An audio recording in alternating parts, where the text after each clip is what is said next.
Nós começamos hoje uma série de estudos que nós vamos terminar no Natal. E não podia ser outro tema a não ser a pessoa do nosso Senhor e Salvador, Jesus.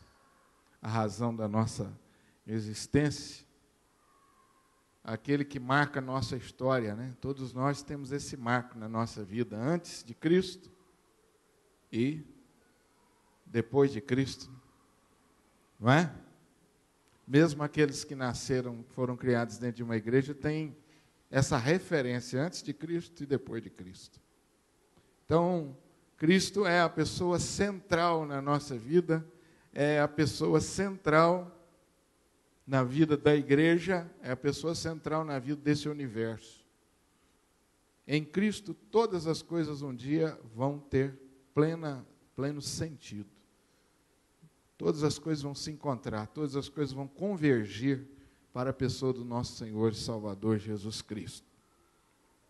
A fascinante história de um carpinteiro. Eu queria incentivar você a trazer o seu amigo na quarta-feira, porque, embora nós tenhamos sempre o objetivo da edificação da nossa fé, nós queremos ter também o objetivo de salvação, o objetivo de anunciar Jesus como único e suficiente Salvador. Nós vamos fazer uma jornada bíblica, descobrindo e aprendendo sobre a história de Jesus.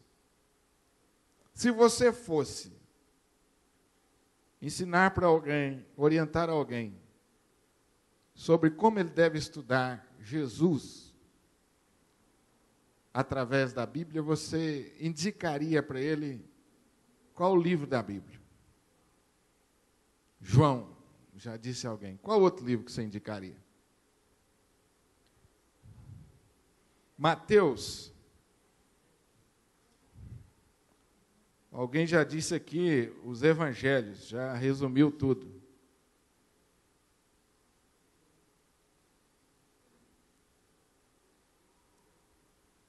Eu indicaria o livro de Gênesis. Indicaria o livro de Gênesis. E sabe que tem muita gente que se surpreende com isso, porque acha que Gênesis não fala de Jesus. E que o Velho Testamento como um todo fala de Jesus, assim, em alguns textos do Velho Testamento, de forma profética apenas, em alguns textos do Velho Testamento e mais nada, que a história de Jesus mesmo é no Novo Testamento. Você não está errado, o Novo Testamento realmente traz a vida de Jesus na terra, mas seria um conhecimento incompleto, seria um conhecimento muito, mas muito superficial de Jesus, se nós não tivéssemos o Velho Testamento. E nós vamos começar a aprender sobre essa fascinante história no livro do Gênesis. E eu quero tomar por base o capítulo 3, versículo 15. É o texto central da nossa reflexão nessa noite. Gênesis 3:15. E esta, seguramente, é a primeira referência que nós encontramos no Velho Testamento, direta a Jesus Cristo.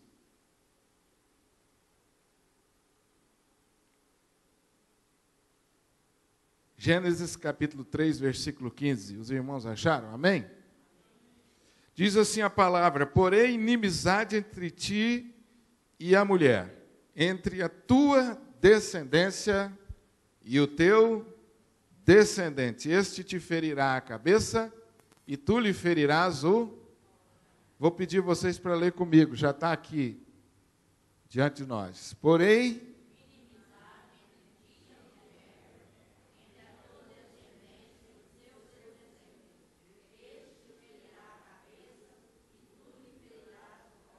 Amém. Como tudo começou? O livro do Gênesis é o livro do princípio. Que nós encontramos o princípio da raça humana, o princípio das nações. E aqui também nós encontramos aquilo que nós chamamos de semente do Evangelho. Alguns teólogos chamam de proto-evangelho. Quem já viu esse nome? Proto-evangelho. Já viram? Proto-evangelho. Você poderia entender, ou poderia chamar também de semente do Evangelho, o início do Evangelho. Está aqui em Gênesis capítulo 3, versículo 15, que é o texto que nós lemos. Mas para entendermos esse texto, é muito importante pensar que, conforme os primeiros versículos de Gênesis, capítulo 1, e também capítulo 2, de forma resumida, nos falam que no princípio criou Deus o céu, céus e a terra. E em seguida o texto vai descrevendo esse ato criativo de Deus, com detalhes. Você percebe aqui na narrativa do Gênesis a soberania, a grandeza, o poder de Deus, criando todas as coisas a partir da sua palavra. O texto começa no versículo 3, descrevendo a criação, dizendo assim: disse Deus. Deus criou todas as coisas a partir do poder da sua palavra. Pela sua palavra, o universo passou a existir. Guarda isso no teu coração, porque nos tempos em que nós estamos, as pessoas estão perdendo a noção do poder da palavra de Deus. A palavra de Deus tem poder criativo. Deus ordenou e todas as coisas foram criadas. A matéria-prima foi a sua palavra, a própria palavra de Deus. E você percebe que Deus então vai de forma ordenada. Esse é outro destaque na criação. Deus não criou as coisas de qualquer maneira, não foi dentro de uma ordem. Para aqueles que acham que ordem é coisa de pessoas quadradas, antiquadas, não. Deus é um Deus de ordem. E Ele criou todas as coisas com ordem. Mas o texto nos diz que num determinado momento, versículo 26 do capítulo 1, houve um diálogo. O primeiro diálogo que a Bíblia descreve também de forma direta. Não é que não houve antes, mas aqui a Bíblia descreve de forma direta. Primeiro diálogo. Interessante, meu irmão, minha irmã, Deus é o Deus da comunicação, é o Deus do diálogo. Amém? Guarde isso no coração, Deus é o Deus do diálogo. É o Deus que preza por relacionamentos. E num determinado momento houve um diálogo entre o Pai, Filho e Espírito Santo. Versículo 26. Façamos o homem a nossa imagem e semelhança, e tenha ele domínio sobre os peixes do mar, as aves do céu, os animais domésticos, sobre a terra, sobre todos os répteis que rastejam pela terra. Criou, Deus, pois, o homem, a sua imagem, Deus o criou, homem e mulher os criou, e Deus os abençoou e disse: sejam fecundos, multipliquem-se, encham a terra, sujeitem a terra, dominem sobre os peixes do mar, sobre as aves dos céus e sobre todo animal que rasteja pela terra. Deus aqui dá uma ordem ao homem, que nós chamamos aqui de mandato cultural. Mandato cultural. Aqui Deus não está falando de mandato e de evangelização. Deus não está falando de ir por todo mundo e pregar o evangelho, não. Ele está falando: homem, cuide das coisas que eu criei.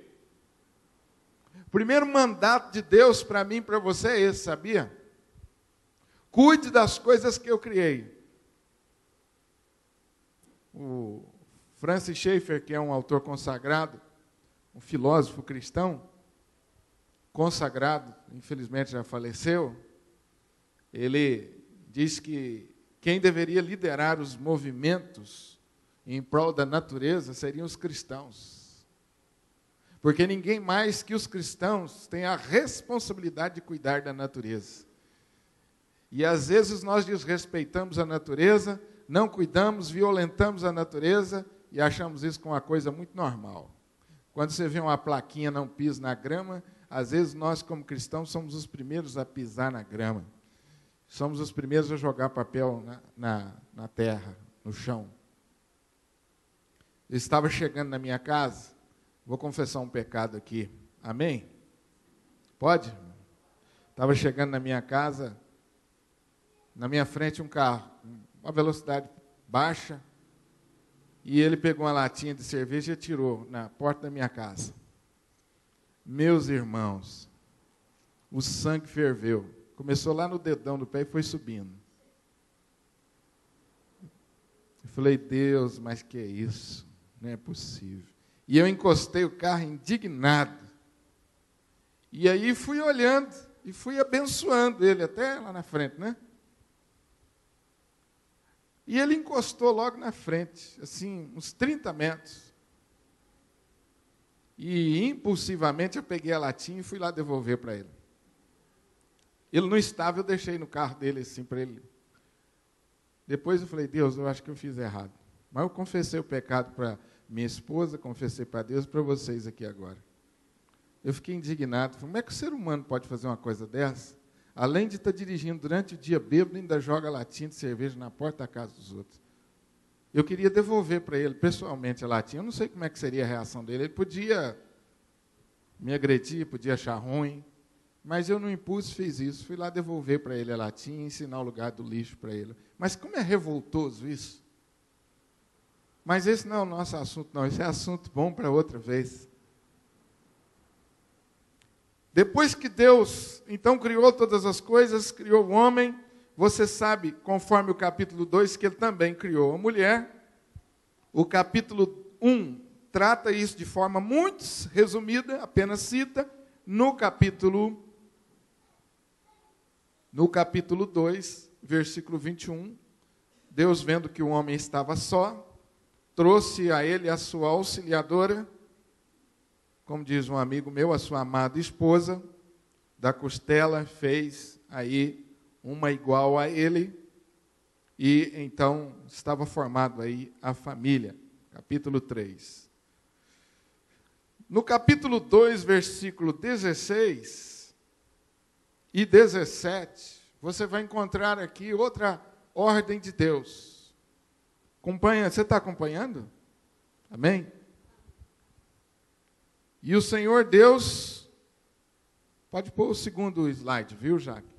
E o Senhor Deus lhe deu esta ordem: de toda árvore do jardim comerás livremente, mas da árvore do conhecimento do bem e do mal não comerás. Por quê? Porque no dia em que dela comeres, morrerás. Então Deus criou todas as coisas, a natureza é perfeita, e no capítulo 2, versículo 16 e 17, o texto que lemos, fica claro que o plano de Deus para o homem é que ele vivesse eternamente naquele estado de perfeição. O plano de Deus para o homem e para a mulher, para o gênero humano, é que ele vivesse eternamente no estado de perfeição, no estado de plena, total comunhão com Deus. Meu irmão, aqui, até esse momento, não tem pecado, não tem crise, não tem problema, não tem dor de cabeça, não tem dor de barriga, não tem briga marido e mulher, não tem filho rebelde. Até esse momento aqui, é tudo perfeito. Esse era o plano de Deus. Para mim e para você. O livro do Gênesis nos remete à nossa origem e ao plano original de Deus para a nossa vida. É aqui que tudo começa. É isso que Deus queria desde o início, para mim e para você. E existem muitas pessoas em nossos dias desajustadas, desequilibradas, perdidas, porque não sabem a sua origem, porque não sabem por que foram criados, por que vieram a existir. Alguns acham que eles vieram a esse mundo por um erro de cálculo. O pai e a mãe erraram o cálculo da tabela que fizeram, e ele veio. E alguns até cresceram a vida toda ouvindo isso, né? O pai contando a história da família, e quando se dirige àquele filho, ele fala assim, esse menino aqui, ó, eu mais a mãe dele erramos o cálculo. Tem gente que cresce assim, às vezes isso entra na alma da pessoa, quando chega a adolescência ali, aquela crise de identidade, o menino entra em parafuso, a menina entra em parafuso. Eu sou feio, eu queria ser magro, mas eu sou gordo, queria ser gordo, eu sou magro, meu rosto está cheio de espinha, meu cabelo é enrolado, eu queria que ele fosse liso, ele é liso, eu queria que ele fosse enrolado. Não é assim? Eu sou baixo, o meu pé cresceu desproporcionalmente, 43, eu tenho 12 anos, todo mundo ri de mim na escola. E assim fica aquele conflito, e ainda por cima, meu pai e minha mãe não me desejavam. O livro do Gênesis, meus irmãos, ele traz a revelação da nossa origem, da razão da nossa existência, do plano de Deus, de perfeição para mim e para você. Mas o livro do Gênesis também nos traz a única condição que Deus estabeleceu. Deus, em Gênesis 2, 16, 17, ele apresenta para nós, para o homem, dois caminhos. E essa é uma coisa que você vai perceber no resto da história bíblica, sempre dois. E Deus apresenta o homem dois caminhos. Um é o caminho da obediência. E o outro é o caminho da desobediência. A obediência preservaria o homem no plano original de Deus.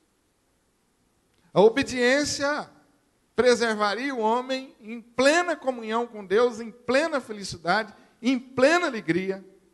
Preservaria o homem à imagem e semelhança de Deus perfeito. Esse era o primeiro caminho que Deus colocou, o caminho da obediência. Mas ele também deixou aqui a possibilidade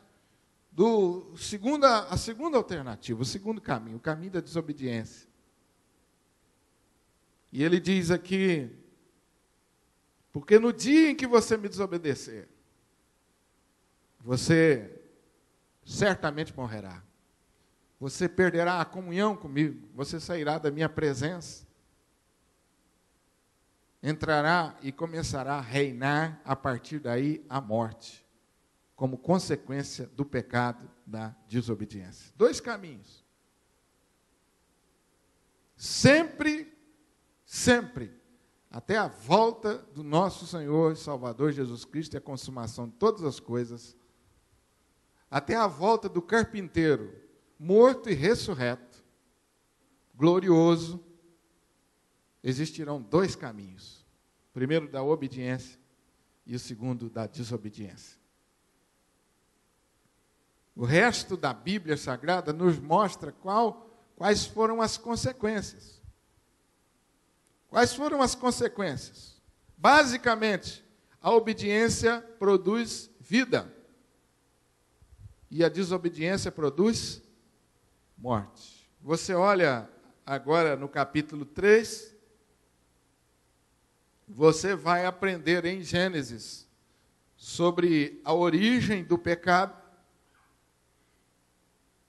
Você vai aprender em Gênesis a origem do pecado na raça humana.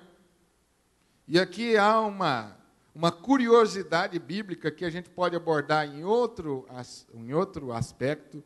Nesse momento, quando o pecado entra no mundo, na raça humana, o diabo já existia. E você sabe por que o diabo existiu? Qual é a razão da queda do anjo? Qual é a razão da queda do anjo?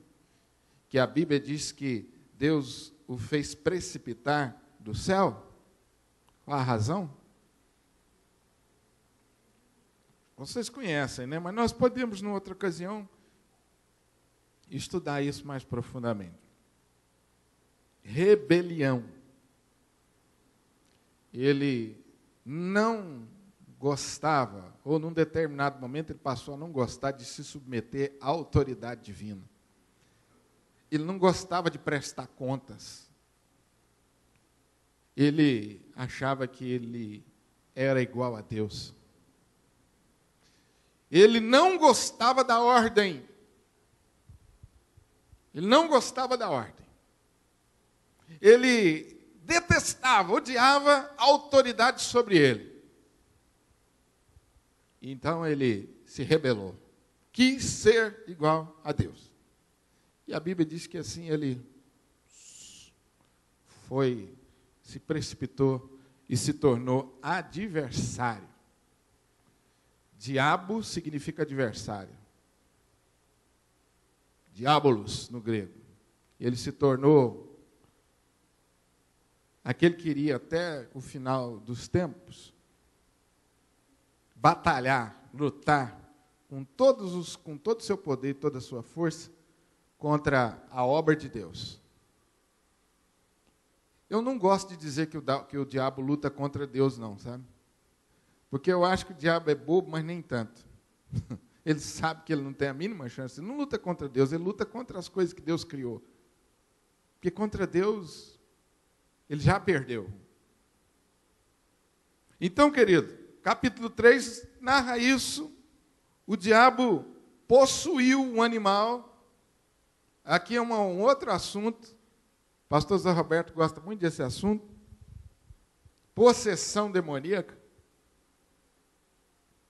O diabo toma posse de coisas, de gente, e você vê isso fartamente no Novo Testamento, quando o reino de Deus é chegado na pessoa de Jesus, ele expulsa o maligno, que possui pessoas e coisas. Mas tudo bem, isso é história. Eu estou colocando um punhado de interrogação aqui, levantando um punhado do assunto, para que você possa depois desenvolver isso. E então o pecado entrou no mundo por sugestão diabólica. O diabo seduz a mulher e o homem, e ele então desobedece a Deus. Agora, o que eu quero mostrar para você,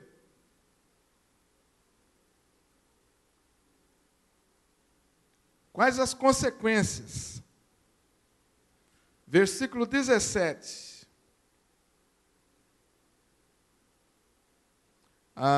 Versículo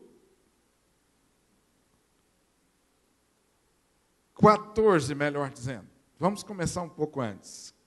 Então o Senhor Deus disse à serpente: visto que isso fizeste, maldita és entre todos os animais domésticos, entre todos os animais selváticos.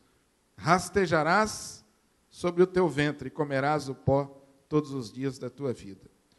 Os teólogos, os intérpretes, são mais unânimes em dizer que essa maldição aqui, do fato da serpente rastejar, os animais, os répteis criados por Deus rastejavam. Mas o rastejar, a partir de agora, passou a ser humilhante. Então essa é a maldição. Você pensa assim, não, se a serpente e os répteis passaram a rastejar, então antes eles voavam? Não necessariamente. O rastejar aqui significa que agora ele tem um sentido de humilhação. E o texto diz aqui mais: porém, inimizade entre ti e a mulher, entre a tua descendência e o seu descendente, este ferirá a cabeça e tu lhe ferirás o calcanhar. O texto nos diz agora que essa maldição aqui agora, o juízo, a consequência é a separação. Deus coloca inimizade entre ti e a mulher, ou seja, entre Satanás, entre o diabo e a mulher. Aqui estabelece dois tipos de pessoas, dois caminhos, e aqui estabelece dois tipos de pessoa. Aquele que serve a Deus, obedece a Deus e aquele que serve o maligno. Esses nunca vão se entender. Só há um caminho, só há um jeito, que você sabe qual é: Jesus. Mas aqui está estabelecido dois tipos de servidão entre a tua descendência e o teu descendente. Descendente de mulher ferirá a cabeça da serpente, ou seja, do diabo. E o diabo ferirá o calcanhar do descendente da mulher. E nós vamos entender melhor isso daqui a pouco. Essa é a primeira referência que o texto faz à pessoa de Jesus. Por isso é chamado de proto-evangelho. Jesus nasceria de uma mulher. Nasceria de uma mulher, de forma sobrenatural. Aquele que finalmente venceria, derrotaria, esmagaria a cabeça da serpente, ou seja, do diabo. Mas isso não seria fácil. O ferir o calcanhar significa que haveria luta, haveria sofrimento. E aí você já encontra também os flashes da cruz de Cristo, do sofrimento de Cristo e da cruz de Cristo. A batalha que o Novo Testamento, o Velho e o Novo Testamento, mas no Novo Testamento ela é tão óbvia, tão clara, e que Paulo fala, né, que a nossa luta não é contra sangue nem carne, mas contra os principados e potestades. O representante nosso nessa batalha, o vencedor, representante nosso é este que ferirá a cabeça da serpente, nascido de mulher, que é Jesus. É lógico, meu irmão, que não aparece a pessoa Jesus aqui, o nome Jesus, não aparece detalhes, por isso é chamado de proto, de semente. Você, quando olha para a semente, você não sabe qual é a árvore que vai ser. Só depois que ela nasce. E à medida que ela vai crescendo, você começa a identificar. Então, o restante da palavra de Deus, o desenvolver da palavra, vai revelando a nós quem é esse nascido de mulher. Quais são as suas características? Muito bem. Consequências do pecado. A mulher não perde o seu dom de procriar. Deus preserva o dom de procriar da mulher, porém, isto seria com sofrimento. Versículo 17. Maldita é a terra por tua causa. Olha a consequência do pecado. A morte passou a reinar agora na natureza. Lembra como a natureza foi criada? Perfeita. Agora ela é amaldiçoada por causa do pecado. Eu fico pensando, a natureza é bonita, é extraordinariamente bela. Imagina como era antes do pecado, hein? Às vezes eu vejo uma cachoeira ou vejo uma flor, eu fico pensando, nossa, como que deveria ser sem o pecado?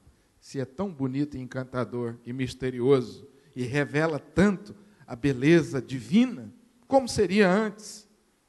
Mas o fato é que a terra é amaldiçoada por causa da desobediência do homem. Versículo 18 diz que essa natureza produzirá cardos e abrolhos. O trabalho que o homem, ou a incumbência que o homem recebeu de cuidar da natureza, torna-se agora um fardo. Antes de prosseguirmos, é preciso dizer aqui que no verso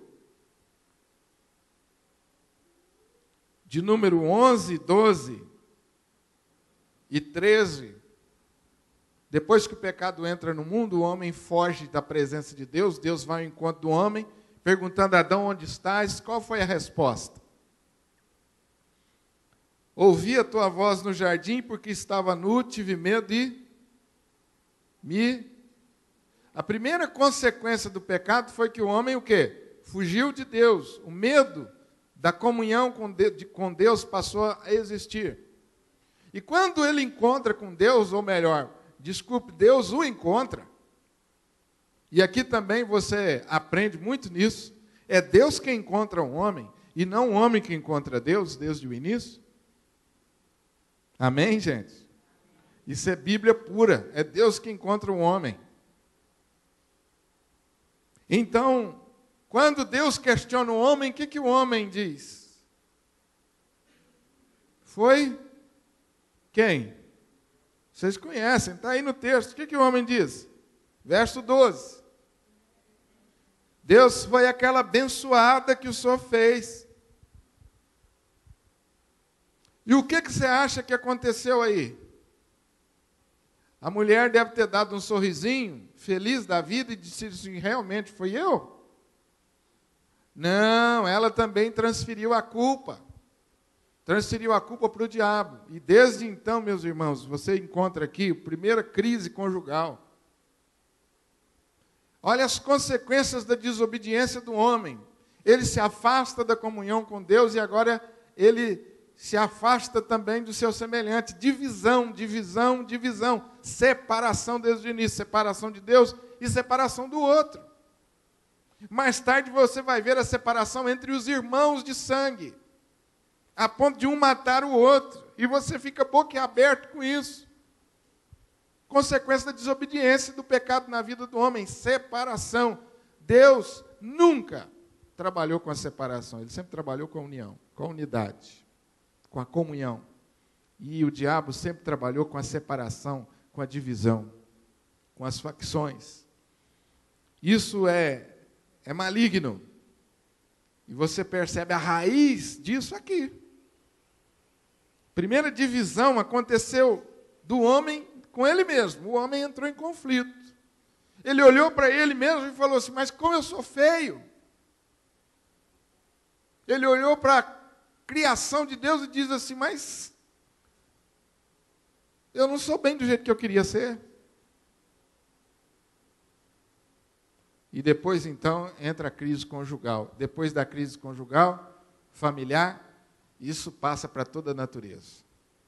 A morte, então, passou a reinar. Amém?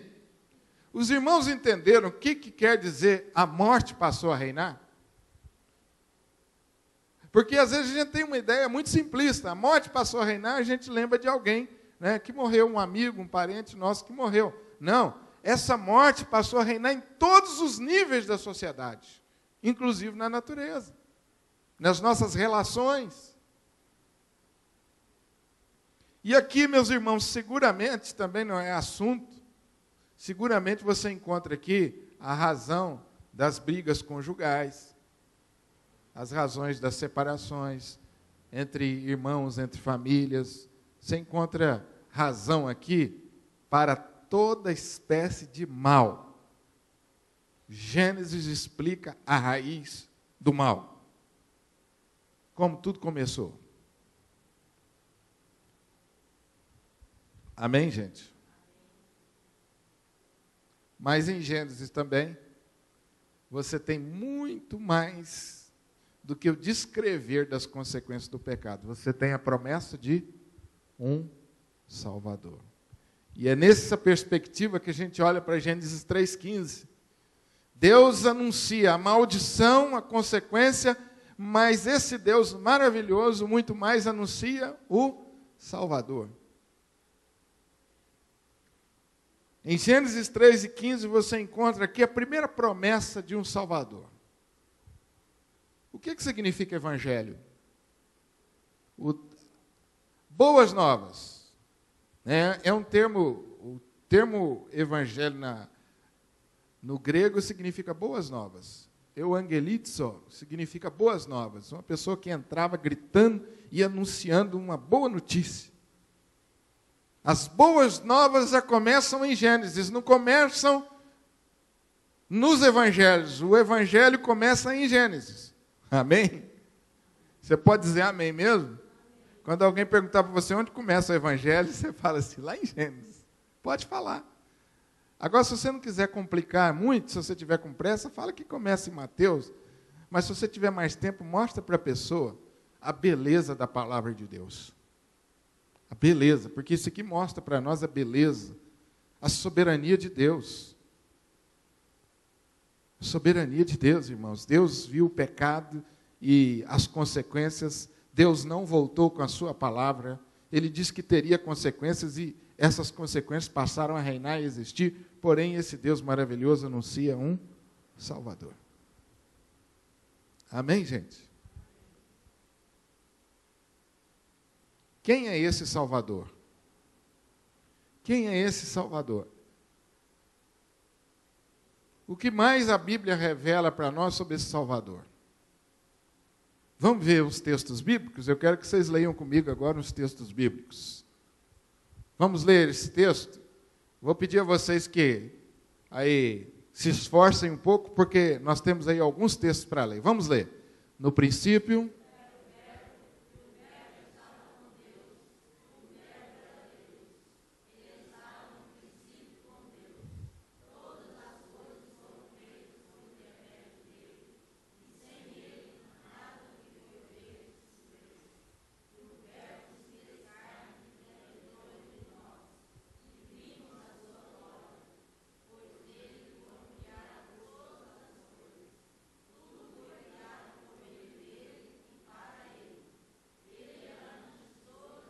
Amém.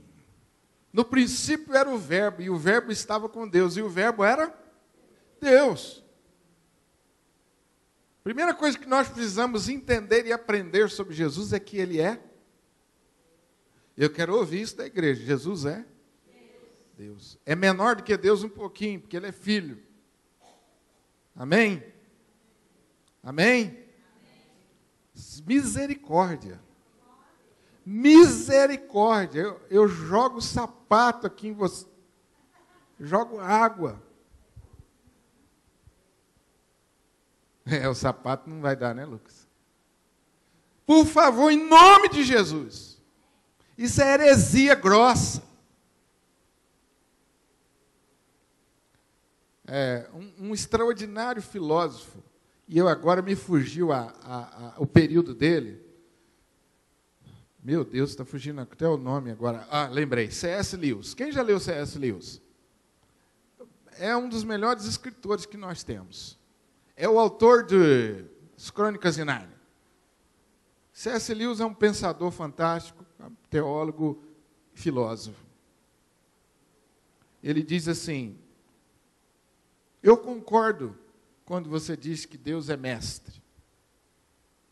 Agora, eu não posso admitir que alguém diga que Ele não é Deus.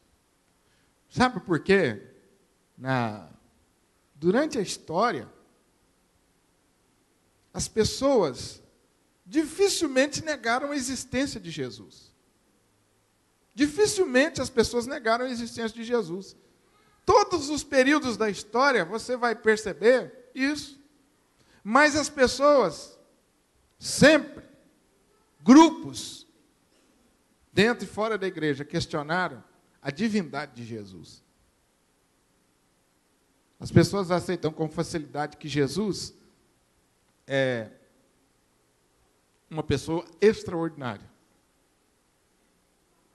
Que ele viveu nesse mundo e que ele era uma pessoa acima da média, um QI acima da média.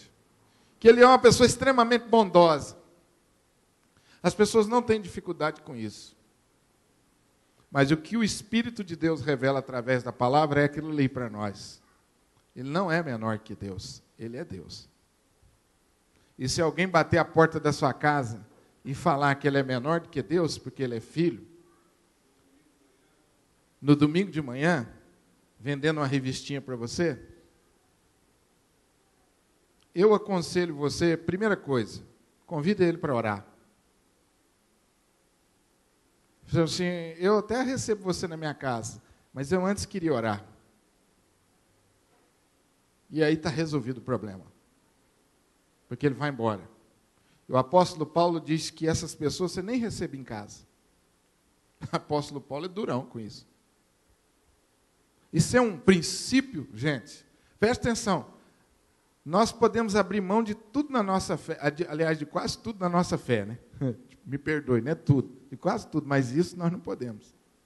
Se amanhã você chegar aqui na igreja e não tiver banco, continue vindo à igreja. Tiver almofadas no chão, continua sendo igreja. Se amanhã você chegar aqui na igreja e o púlpito estiver lá na entrada, continua sendo igreja. Se amanhã você chegar aqui e essas janelas tiverem todas tapadas, continua sendo igreja. Se amanhã você chegar aqui e tiver tudo pintado de vermelho, agora, se amanhã você chegar aqui e o pastor falar que Jesus não é Deus, você vai embora e não volta mais. Porque essa não é uma boa igreja. Isso é um princípio básico da fé. Se você tirar esse pilar da fé, o resto cai. Então isso é base para a nossa fé. É por isso que ao longo do tempo, o diabo ataca nesse pilar principal. Porque se ele derruba esse pilar na minha fé, o resto tudo cai por terra. Você começa a duvidar de tudo na Bíblia. A primeira revelação das Escrituras Sagradas é que Jesus é Deus. E que lá na criação de todas as coisas, ele já estava participando. Façamos o homem à nossa imagem e semelhança. Jesus estava ali. O carpinteiro já estava ali. Criando todas as coisas. E olha o que diz o texto. Todas as coisas foram feitas por intermédio dele. E se não fosse ele, não existia nada. Porque sem ele, nada do que foi feito. Todas nele, versículo em Colossenses, o de baixo, todas as coisas foram criadas, tudo criado por ele, para ele. Ele é antes de... Quem é Jesus? Deus. E ele existe diante de todas as coisas. A revelação bíblica a respeito do carpinteiro é essa. O carpinteiro de Nazaré é Deus. Amém? Continue lendo os textos para mim, por favor. Mais revelação sobre o carpinteiro. Havendo Deus outrora falado muitas vezes, de muitas maneiras, aos pais pelos profetas. Vamos ler? Nesses últimos dias, nos falou pelo Filho, a quem constituiu o herdeiro de todas as coisas, pelo qual também fez o universo. Em verdade, verdade vos digo, antes que Abraão existisse, eu sou. Mas acerca do Filho, diz, o teu trono, ó Deus, é para todo sempre. Ainda no princípio, Senhor, lançaste os fundamentos da terra e os seus são obra das tuas mãos. Olha como começa o texto. Mas acerca do Filho, está dizendo. E aí se refere imediatamente a... Está dizendo acerca do Filho, mas olha lá. O teu trono, ó... Você está vendo como a Bíblia chama Jesus de Deus? Você está vendo como que Deus, como que Jesus, como que o carpinteiro se apresenta? Em verdade vos digo, antes que Abraão existisse, eu sou.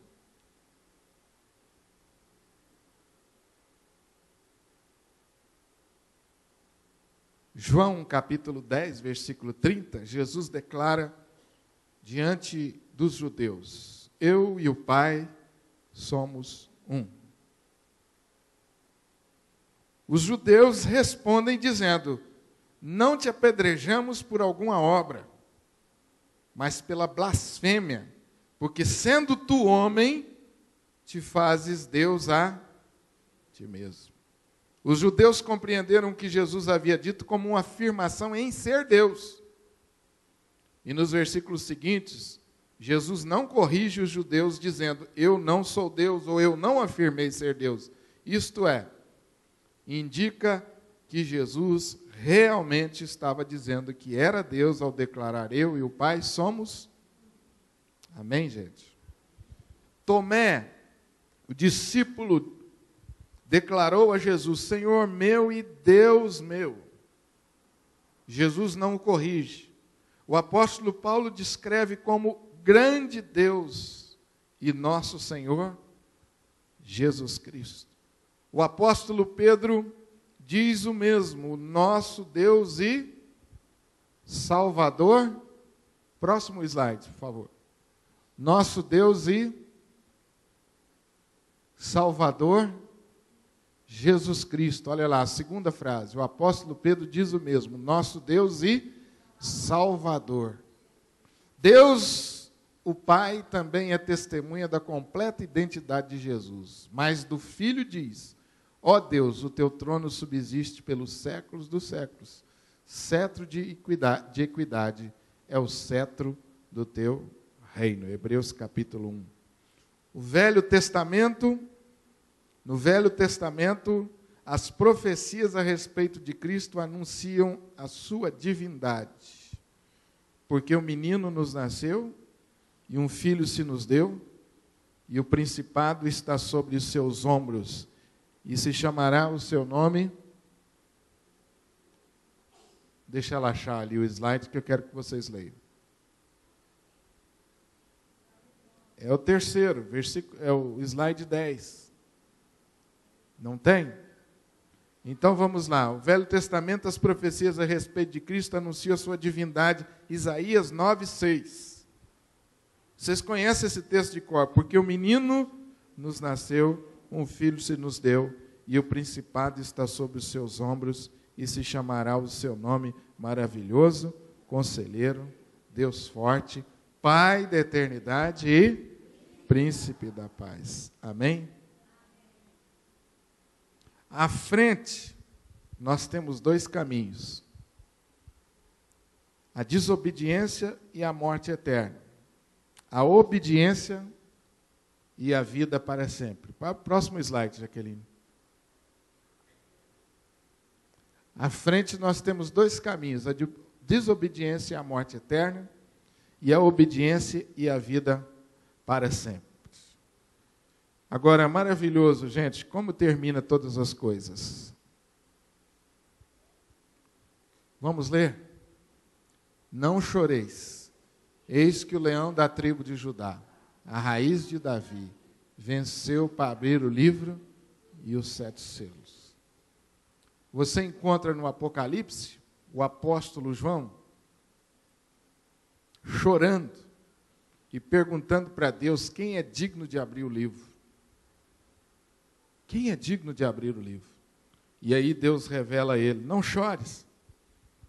Eis que o leão da tribo de Judá, a raiz de Davi, venceu. Gênesis capítulo 3, versículo 15, diz que o descendente da mulher lutaria com a serpente, esmagaria a cabeça da serpente.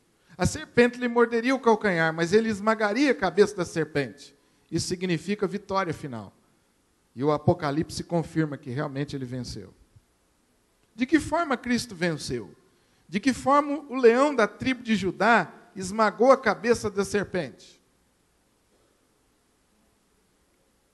Vamos ler?